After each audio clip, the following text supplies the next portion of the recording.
Sir నమస్కారం sir. నమస్తే అండి. సార్ 'ది హంట్' అనే ఒక వెబ్ సీరీస్ రాబోతుంది. జూలై 4న రిలీజ్ కాబోతుంది. అంటే రాజీవ్ గాంధీ గారి హత్యకు సంబంధించి ఆ నేపథ్యాన్ని తీసుకొని తీస్తున్న సిరీస్ ఇది. సో, అందుకోసం అని చెప్పేసి అసలు రాజీవ్ గాంధీ హత్యకు దారితీసిన గల కారణాలేంటి? హత్య తర్వాత జరిగిన పరిణామాలు వీటికి సంబంధించి కంప్లీట్ ఒకసారి ఇన్ఫర్మేషన్ ఇస్తారా? అండ్ ఈ టీజర్‌లో ఏం చూపించారు? ఆ టీజర్‌ని బట్టి ఏ విధంగా చూపించబోతున్నారో ఒకసారి చెప్తారా సార్? అంటే వెబ్ సిరీస్ కాబట్టి విపరీతంగా స్కోప్ ఉంది. హ్మ్. నగేష్ కుక్నూర్ తీస్తున్నాడు ఇది. తను కొంత ఎక్స్‌పీరియన్స్ ఉన్నటువంటి డైరెక్టరే. పరిశోధనాత్మకంగా నడవాలి వెబ్ సిరీస్ అనేది. కొంత క్యూరియాసిటీ కలిగించే పద్ధతిలో ఉండాలి.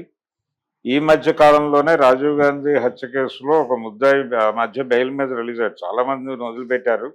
నళిని, అండుకో వీళ్ళందరూ బయటకొచ్చారు. కానీ నిజానికి ఈ క్రైమ్‌లో ఇన్వాల్వ్‌మెంట్ ఉంది అనే విషయంలో 32 ఏళ్ళు జైలు చేసినటువంటి పెరియవాలన్ అనేటువంటి అతనికి పెరారివాలన్ అనే అతనికి బెయిల్ ఇచ్చారు.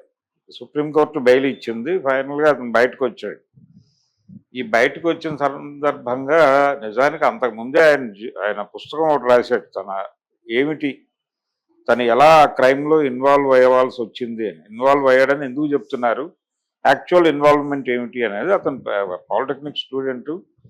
నిజానికి అతని జీవితాన్ని సినిమాగా తీయాలి అనుకున్నారు. నాగ చైతన్యతో ఆ క్యారెక్టర్ చేయించాలనే ఒక ప్రయత్నం కూడా జరిగింది. అది కూడా వెబ్ సిరీస్గా చేయాలనే ప్రయత్నమే. అందులో భాగంగా వీళ్ళు అక్కడ శ్రీపెరంబదూరులో జరిగింది ఇన్సిడెంట్. రాజీవ్ గాంధీ గారి అసాసినేషన్. ఆయన ఆంధ్రప్రదేశ్ నుంచి చెన్నై వెళ్ళాడు. ఆయన ఫ్లైట్ ఆ రోజు నిజానికి చాలా ఇబ్బందులు పడింది.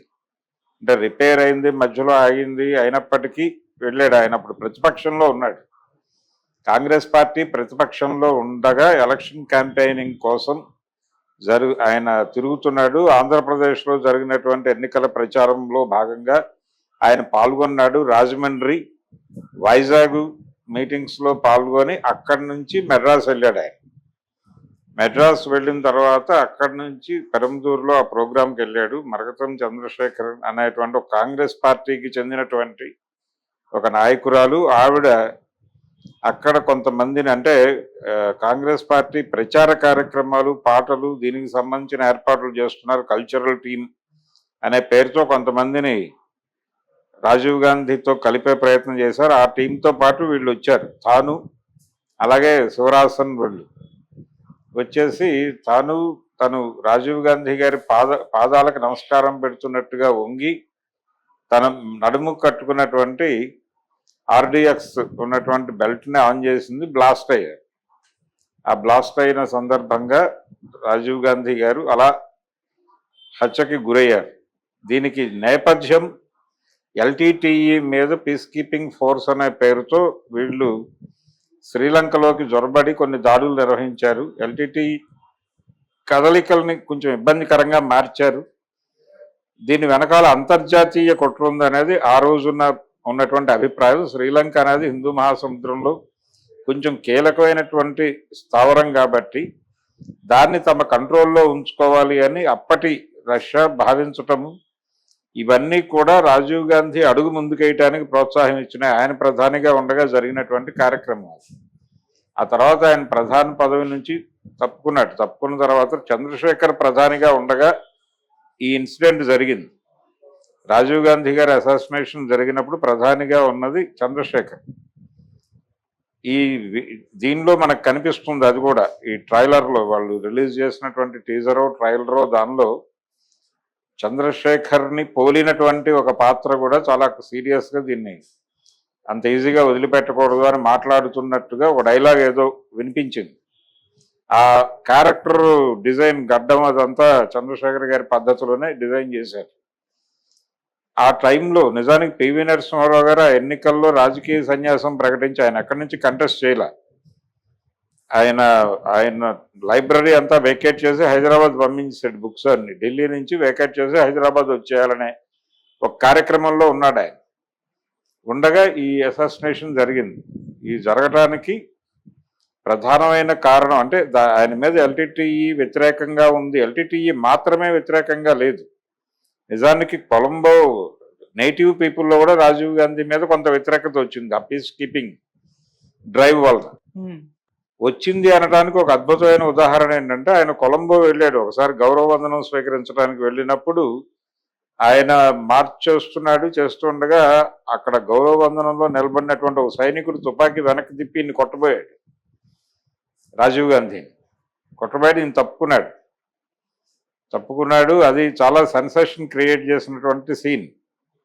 అలాగే ఇందాక మనం మాట్లాడుకుంటున్నటువంటి ఈ పెరీరవాల్ రిలీజ్ ఎలా జరిగింది, ఆయన రాసిన బుక్లో ఏముందంటే ఆయన ఒక పాలిటెక్నిక్ స్టూడెంట్, వాళ్ళ ఇంట్లో అద్దెకు దిగారు. వీళ్ళు దిగి వాళ్ళు ఈ నెట్వర్క్ ఇదంతా తయారు చేసేటప్పుడు కొన్ని పరికరాలు లోకల్గా దొరికేటువంటి ఎలిమెంట్స్ కోసం ఏదో అనుకుంటుంటే ఇతను క్యూరియాసిటీతో ఎంటర్ అయ్యాడు వాళ్ళతో. ఈ కుర్రాడు, ఈ చదువుకునే కుర్రవాడు ఎంటర్ అయ్యి ఇతను ఆ సబ్జెక్ట్ చదువుతున్నాడు కాబట్టి అవి ఇక్కడే దొరుకుతాయి, పెద్ద కష్టపడక్కర్లేదు మీరని. అతనికి వీళ్ళు చేస్తున్నది ఏంటో తెలియదు. అవుట్ ఆఫ్ క్యూరియాసిటీ వాళ్ళు ఏదో ఎక్కడ దొరుకుతాయో అని ఆందోళన పడుతున్నారు. అలాంటి మెటీరియల్ ఇక్కడే దొరుకుతుందని మాకు తెలుసు, చెప్పి సహాయం చేద్దాం అనుకుని చేశాడు. ఆయన చేసి అవి కొనుక్కొచ్చి ఇచ్చాడు వాళ్ళకి. వాటి ఆధారంతోనే బ్లాస్ట్ జరిగింది కాబట్టి ఇతను కీలకం అని చెప్పేసి కేసులో పెట్టారు. అప్పటి నుంచి జైల్లో 32 ఏళ్ళు మగ్గాడు అతను. ఆ కథ చాలా అంటే ప్రాపర్గా గనక ఇన్వెస్టిగేట్ చేసి తీస్తే అది అద్భుతమైన జీవితం అది. కాబట్టి దాని మీద ఒక వెబ్ సిరీస్ తీయటానికి కొంతమంది ప్రయత్నాలు సన్నాహాలు చేశాడు. ఆ ప్రయత్నంలో భాగంగా నాగ చైతన్యం కూడా అప్రోచ్ అయ్యారు.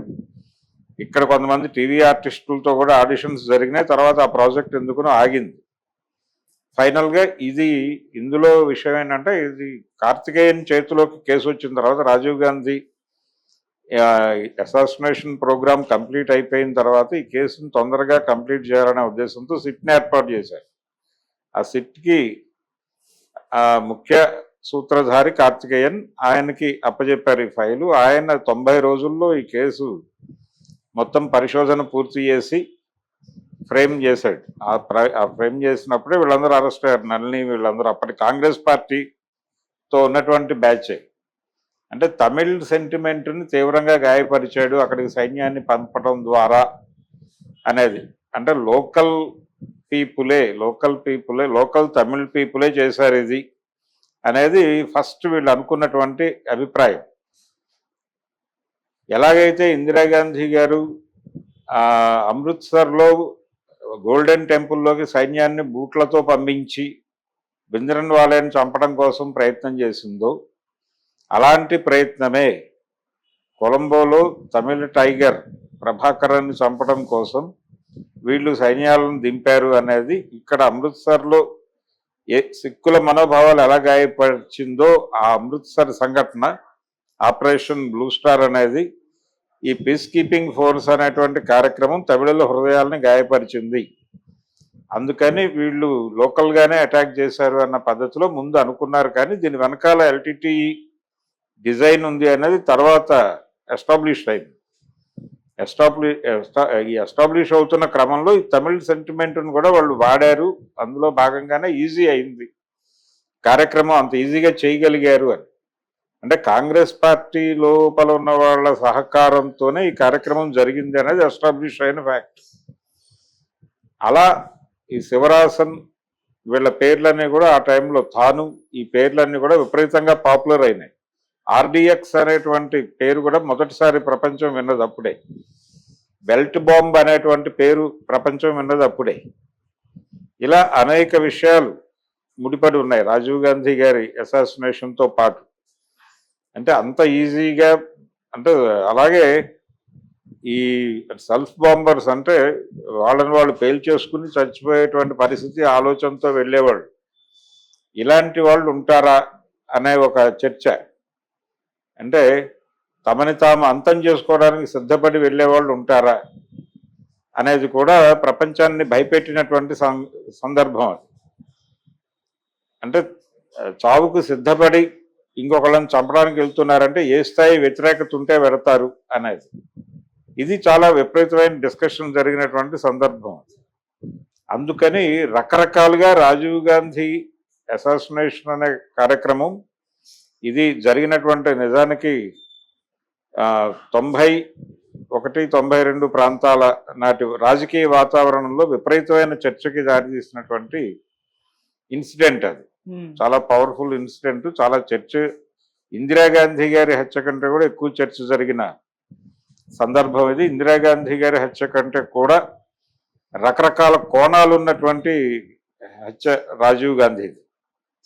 ఆ తర్వాత జరిగినటువంటి ఎన్నికలు, రాజీవ్ గాంధీ గారి సెంటిమెంటు, ఆ సెంటిమెంట్ ఆధారంగా కాంగ్రెస్ పార్టీ గెలిచిన తర్వాత పివి నరసింహారావు గారు అనివార్యంగా, అంటే సోనియా గాంధీ గారు కాలేని కండిషన్లో వినయ విధేయ సంపన్నుడు అనే ఉద్దేశంతో పివి నరసింహారావు గారిని ప్రధాని చేశాక ఆయన మళ్ళీ ఢిల్లీలో హోల్డ్ అయిపోయాడు.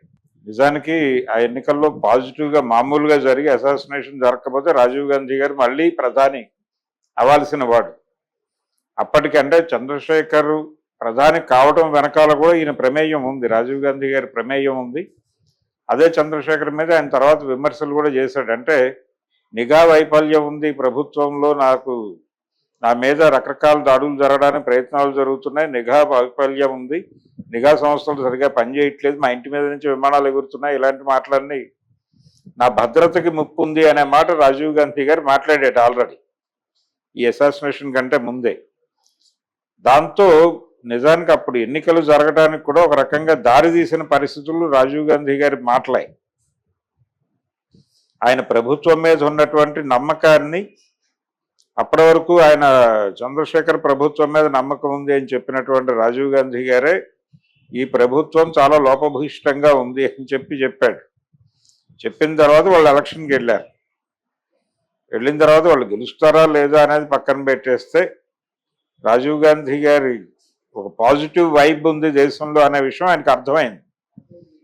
ఓటర్ టువర్డ్స్ కాంగ్రెస్ పార్టీ ఉన్నాడు, ఎలక్షన్ వచ్చేస్తే బాగుంటుంది అనే ఉద్దేశంతోనే బహుశా చంద్రశేఖర్ ప్రభుత్వం మీద ఆయన విమర్శలు చేసుంటాడు.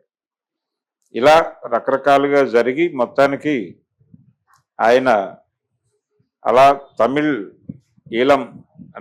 ఈలం అంటే ప్రత్యేక దేశం అని, ఆ ఈలం కోసం ఫైట్ చేస్తున్నటువంటి లిబరేషన్ టైగర్స్ వాళ్ళ చేతుల్లో అలా హతమయ్యాడు ఆయన.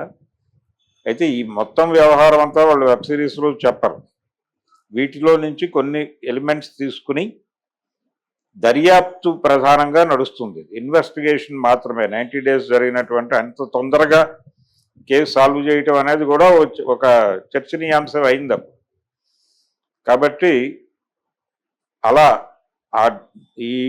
ఈ సంఘటనలన్నింటినీ లింక్ చేస్తూ ఇన్వెస్టిగేషన్ కేంద్రంగా నడుస్తుంది. ఎవరెవరిని ఎట్లా అరెస్ట్ చేశారు, ఎవరెవరి మీద ఎలా ఛార్జెస్ ఫ్రేమ్ చేశారు, ఆ ఫ్రేమ్ చేయడానికి ఉన్న నేపథ్యం ఏమిటి, హత్యలో వాళ్ళ పాత్ర ఏమిటి, దీని మీద వెబ్ సిరీస్ని నడిపే ప్రయత్నం చేస్తున్నారు. ఇది కొంచెం జనాలకు ఇంట్రెస్టింగ్గా అనిపించే ఎలిమెంటే కాబట్టి చూసేస్తారు. క్రైము, రాజకీయాలు